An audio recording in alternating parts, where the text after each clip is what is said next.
and welcome back. Chapter 9. I stopped on my way out of the lobby and searched the board. There had to be another option for getting out of this mess besides Harold. That's how I ended up here. The plaque on the door read Grief Counseling. Who else could it be? I grabbed the doorknob and then paused. If this was the Reaper, the real deal, as in death in a dingy robe with a sickle, did I really want to meet him or her? It? Why not?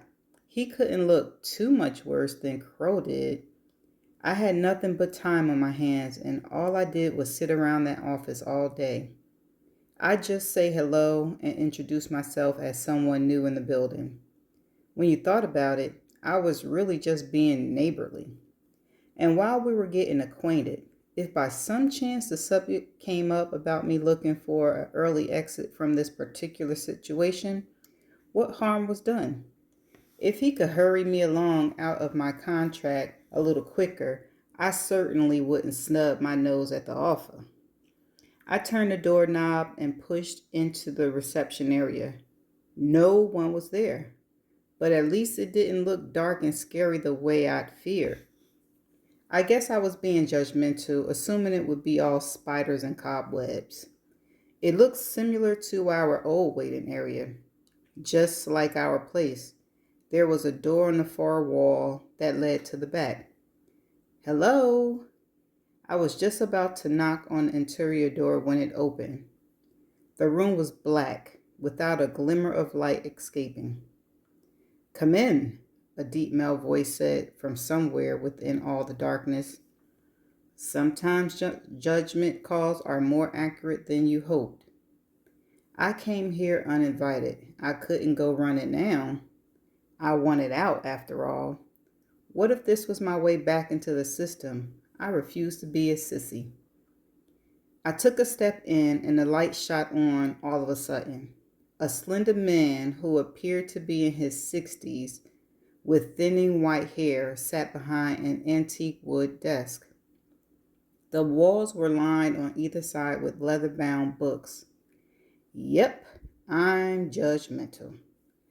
Sorry about that. I had a headache and the lights were bothering my eyes.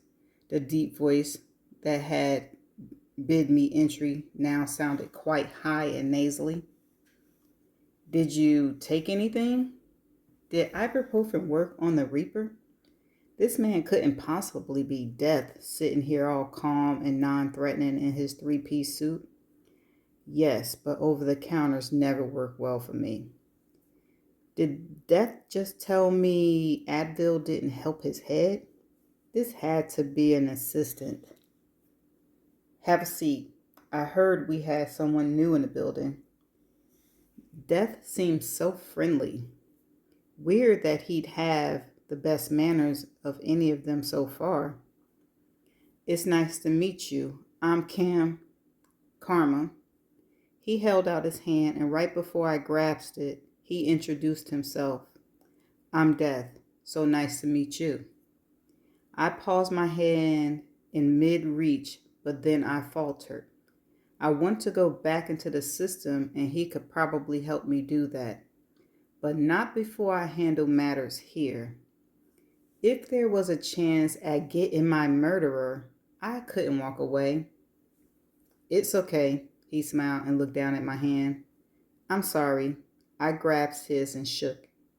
Treating Death like he had the cooties didn't seem to be a smart idea. My hand clasped his, and a frigid cold shot up to my elbow. It might have spread further if he hadn't let go. He looked down at my hands and his. Wow. Sorry about that. You still got some human on you. Wasn't expecting it. So you could have, killed me? No. I only deal in live humans. I just meant touching me might feel uncomfortable. It's a little like chewing on tin foil. Feels unpleasant, but isn't really a problem. He sat back down and motioned for me to make myself comfortable. I sank into the seat, trying to hide the disappointment. It was nice thinking I had a backup plan just in case a 30-day trial period turned into 30 years. I take it that's not what you were hoping for. To be honest, no. I was hoping that you might be the escape clause I was looking for. I'm sorry, I wish I could help. You do seem to have a brilliant soul. It would have been a pleasure to help you along. I do so like the bright ones. Thanks. So, how do you feel about being here for a little while longer? I relaxed back and sighed. There was something strangely comforting about the Reaper. I guess that was the dichotomy of death. Sometimes it was frightening, but every now and then, in the right moment in life, it was warm and welcoming. I made a bad choice, and now I'll have to live with it. How many times had I told my clients that same thing? More than half of them would then reply that they hadn't been thinking clearly. Drugs, emotional duress, the list went on and on. I'd righteously told them that they better start making the right choices or they'll end up in jail. Now look at me. I was using the same tired excuses about not thinking clearly. I was as full of bullshit as they had been. I thought I could cheat death. There are a lot of things in life you might be able to cheat and get away with. Death isn't on the list. But how do you feel? It's a huge change for you. I don't know. A bit frustrated, I guess. He leaned forward, resting his elbows on his desk, and nodded. Why am I telling the Reaper about my emotional state? Do you actually do counseling? It was a crazy thought, but he did sound like one. Yes, I just got my online degree. You got an online degree in counseling? He smiled wildly and nodded. Of course, I had to use my alias. It's not like I could matriculate as death, but I did all the work myself. Wow, some of that reading was quite lengthy too. In addition to, what would be a politically correct way for describing sucking the life out of someone? Reaper activities. He nodded. Ever since Fred moved in, he's been referring them to me. Fred? The human accountant downstairs. We golfed together on Wednesday. He pointed to the corner near the door where a new club leaning against the wall. Just brought it off of eBay last week. Can't wait to try it out. There's a human here? Does he know about all of this?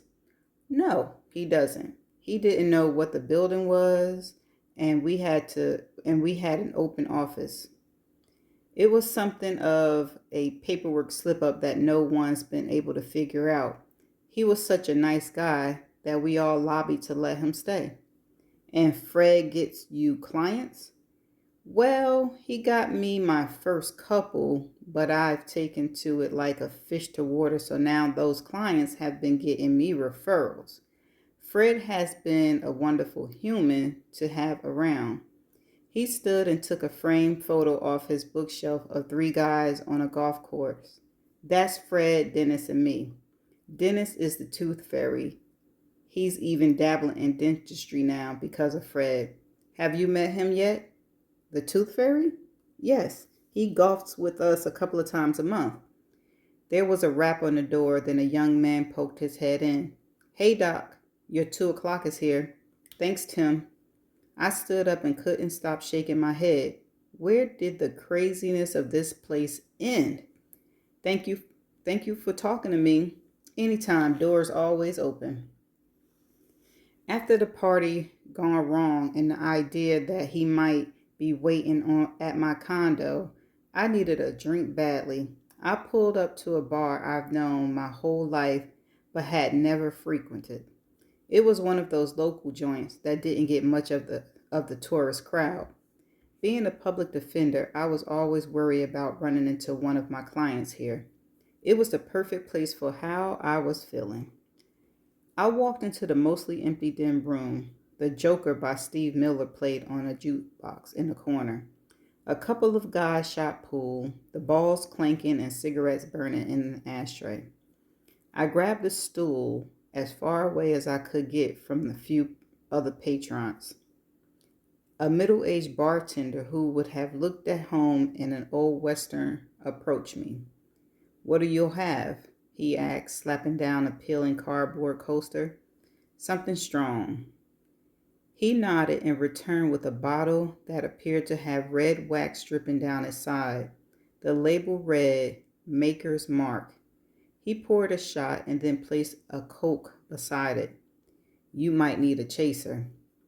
The smell of it alone made my eyes burn and my stomach do flip-flops, but I threw it back and woke up anyway.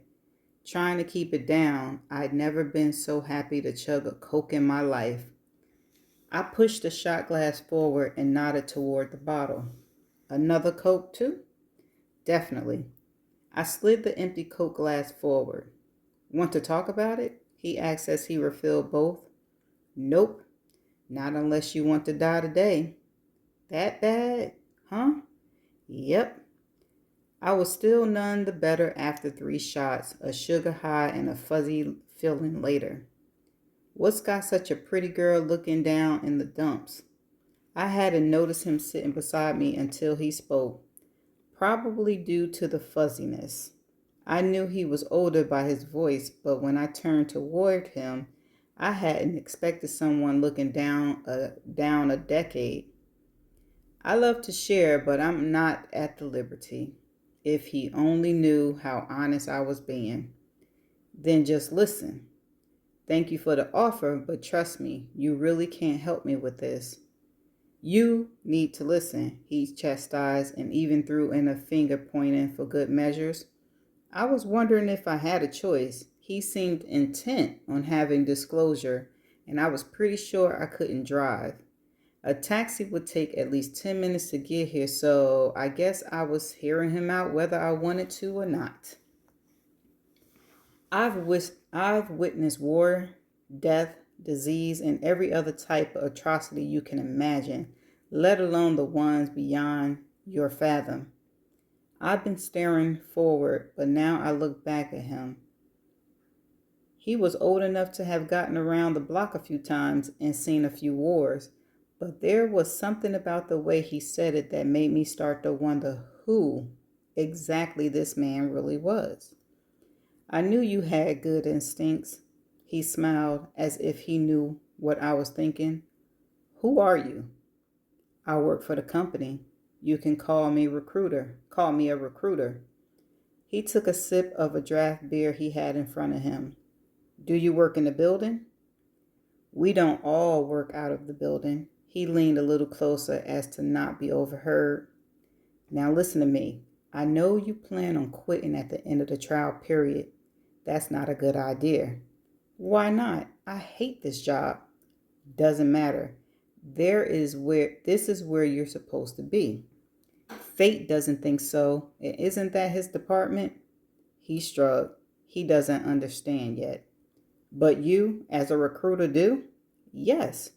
"Do you want another refill?" I turned to the bartender and waved my hand over the glass, shaking my head. When I turned back, the old guy was gone. And that's the end of chapter